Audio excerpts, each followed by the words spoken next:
Pacific ocean की गहराइयों में एक खोजी टीम मिशन पर निकली हुई थी। इस टीम की लीडर थी सोफिया, जो दुनिया की सबसे खतरनाक मादा शार्क लिलिस को ढूंढ रही थी। तभी अचानक उनके सिस्टम पर खतरे का संकेत बजने लगता है। स्क्रीन पर दिखता है कि शार्क तेजी से उनकी तरफ बढ़ रही है। सोफिया तुरंत अपनी टीम को आदेश देती है, सब नीचे उतरो और उसे पीछे से घेर लो। कुछ ही सेकंड में गोताखोर समुद्र, उनमें सोफिया का पति क्रिस भी शामिल होता है। कुछ देर तलाश करने के बाद उन्हें पानी में एक मरी हुई व्हेल दिखाई देती है। वो छोटी व्हेल बुरी तरह घायल थी। जब क्रिस उसके करीब जाकर देखता है तो पता चलता है कि उसके शरीर पर विशाल शार्क के दांतों के निशान हैं। तभी अचानक चारों तरफ से कई मादा शार्क निकल आती हैं। टीम समझ जाती है कि ये सब लिलिस की बेटियां हैं। लेकिन असली डर तब शुरू होता है जब खुद लिलिस अंधेरे पानी से बाहर आती है। उसे देखकर सबकी सांसें रुक जाती हैं, क्योंकि उसका आकार पहले से 2 गुना हो चुका था। सिर्फ 2 महीने पहले उसकी लंबाई 3 मीटर थी, लेकिन अब वो करीब 7 मीटर लंबी बन चुकी थी। सोफिया घबराकर क्रिस से कहती है, जल्दी उसका नमूना लो, हमें पता करना होगा कि वो इतनी तेजी से कैसे बढ़ रही है। क्रिस धीरे धीरे शार्क के करीब जाता है। वो नमूना लेने ही वाला होता है कि तभी लिलिस बिजली की तरह उस पर हमला कर देती है। सोफिया बुरी तरह घबरा जाती है और खुद समुंदर में उतर जाती है। नीचे पहुंचकर उसे सिर्फ क्रिस का कटा हुआ हाथ मिलता है। बाकी टीम का कोई निशान नहीं था। वो समझ जाती है कि सब शार्क का शिकार बन चुके हैं, लेकिन इसके बावजूद सोफिया हार नहीं मानती। वो खुद लिलिस के पास जाकर नमूना लेने की कोशिश करती है, मगर शार्क उस पर भी हमला कर देती है। बचने की कोशिश में सोफिया एक पुराने जाल में फंस जाती है और लिलिस उस जाल को गहराइयों की तरफ खींचने लगती है। किसी तरह सोफिया जाल काटकर बाहर निकलती है और अपनी जान बचा लेती है। इसके बाद 3 साल बीत जाते हैं। अब कहानी पहुंचती है पेरिस में, जहां सीन रिवर के किनारे 2 लड़के मछली पकड़ रहे होते हैं। अचानक उनके जाल में एक पुराना बम फंस जाता है। वो डरकर पुलिस को बुलाते हैं। कुछ ही देर में समाचार वाले और पत्रकार वहां पहुंच जाते हैं। पुलिस लोगों को समझाती है कि वर्ल्ड वॉर 2 के दौरान यहां बहुत सारे बम दबाए गए थे, इसलिए घबराने की जरूरत नहीं। दूसरी तरफ हम एक व्हेल संरक्षण केंद्र देखते हैं, जहां सोफिया अब बच्चों को समुद्री जीवों के बारे में पढ़ाती है। उसने शार्क पर खोज करना छोड़ दिया था, लेकिन कुछ लड़के उसका मजाक उड़ाने लगते हैं। तुम्हारा वो मशहूर शार्क वाला नमूना कहाँ है? क्या शार्क तुम्हारे पति को खा गई? ये सुनकर सोफिया टूट जाती है और बाहर चली जाती है। तभी एक लड़की नोरा उसके पास आती है। वो कहती है कि वो सोफिया की बहुत बड़ी प्रशंसक है और उसने लिलिस की 3 साल तक निगरानी की है। फिर वो चौंकाने वाला सच बताती है कि लिलिस अब सीन नदी में मौजूद है। सोफिया दंग रह जाती है, क्योंकि शार्क मीठे पानी में नहीं जी सकती।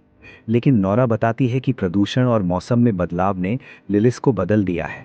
अब वो इस जहरीले पानी में भी जिंदा रह सकती है। नोरा चाहती थी कि शार्क को सुरक्षित वापस समुद्र भेज दिया जाए। उसी रात नोरा अकेले नदी में उतरती है। दूसरी तरफ सोफिया यंत्र पर शार्क की हरकतें देख रही होती है। अचानक उसे एहसास होता है कि लिलिस तेजी से नोरा की तरफ बढ़ रही है। वो तुरंत पुलिस को खबर देती है, लेकिन देर हो चुकी थी।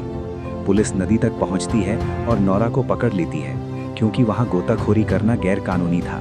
पुलिस अधिकारी आदिल नोरा की बात पर यकीन नहीं करता कि नदी में शार्क है, मगर तभी नदी किनारे एक अधखारी लाश मिलती है। उसे देखकर सबके होश उड़ जाते हैं। सोफिया तुरंत समझ जाती है कि ये काम लिलिस का है। इसके बाद सोफिया अधिकारियों को समझाती है कि ये कोई साधारण शार्क नहीं, बल्कि मौत का तूफान है। अगर इसे जल्दी नहीं रोका गया तो पूरा शहर खतरे में पड़ जाएगा। मगर महापौर उसकी बात मानने से इनकार कर देती है, क्योंकि कुछ दिनों बाद सीन नदी में एक बहुत बड़ी तैराकी प्रतियोगिता होने वाली थी, जिस पर अरबों रुपए खर्च हो चुके थे। दूसरी तरफ नोरा लोगों के बीच शार्क को बचाने का अभियान शुरू कर देती है। उसका कहना था कि इंसान हर साल लाखों शार्क मारते हैं, इसलिए लिलिस को भी जीने का अधिकार है। धीरे धीरे सैकड़ों नौजवान उसके साथ जुड़ जाते हैं। फिर एक रात नोरा और उसके साथी गंदे पानी वाले रास्ते में पहुंचते हैं, ताकि लिलिस को समुद्र की तरफ भेज सकें। तभी सोफिया और पुलिस वहां पहुंचते हैं और उन्हें रोकने की कोशिश करते हैं, लेकिन नोरा जिद में पानी के अंदर चली जाती है। अचानक अंधेरे में एक छोटी शार्क दिखाई देती है। सोफिया तुरंत समझ जाती है कि वो लिलिस की बेटी है। नोरा खुश होकर उसके करीब जाने लगती है। तभी वो छोटी शार्क अचानक उस पर हमला कर देती है और कुछ ही सेकंड में उसे निगल जाती है। पूरा इलाका चीखों से भर जाता है। लोग डरकर भागने लगते हैं। कई लोग पानी में गिर जाते हैं और शार्क उन्हें टुकड़ों में बांट देती है। पूरा पानी खून से लाल हो जाता है। बाद में सोफिया को पता चलता है कि लिलिस की बेटी सिर्फ 2 महीने की थी और वो खुद भी बच्चों को जन्म देने वाली थी। सबसे डरावनी बात ये थी कि ये शार्क बिना नर शार्क के भी बच्चे पैदा कर सकती थी। इसका मतलब था कि आने वाले समय में हजारों शार्क पैदा हो सकती है। अब सोफिया समझ जाती है कि लिलिस को रोकना बहुत जरूरी है, लेकिन महापौर फिर भी प्रतियोगिता रद्द नहीं करती। आखिरकार सोफिया और आदिल फैसला करते हैं कि वो खुद शार्क को मारेंगे। वो नदी के नीचे विस्फोटक लगाने की योजना बनाते हैं। प्रतियोगिता वाले दिन हजारों लोग नदी किनारे जमा होते हैं और तैराक पानी में उतर जाते हैं। उसी समय सोफिया और उसकी टीम नदी के नीचे पहुंचकर शार्क के ठिकाने पर विस्फोटक लगा देती है, मगर तभी शार्क हमला कर देती है। कई लोग मारे जाते हैं और विस्फोट समय से पहले हो जाता है।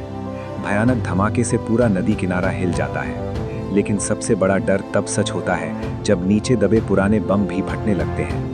एक के बाद एक जोरदार विस्फोट होने लगते हैं। पूरा पेरिस तबाह होने लगता है। पानी की विशाल लहरें शहर को डुबो देती हैं। हर तरफ चीखें, मौत और तबाही फैल जाती है। सोफिया किसी तरह घायल आदिल को बचाकर एक लोहे के टुकड़े पर ले आती है।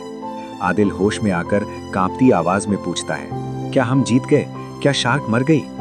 सोफिया की आंखों में आंसू आ जाते हैं। वो कुछ नहीं बोलती। जब आदिल चारों तरफ देखता है तो उसके होश उड़ जाते हैं। पूरा शहर पानी में डूबा हुआ होता है और हर तरफ खूंखार शार्क तैर रही होती है।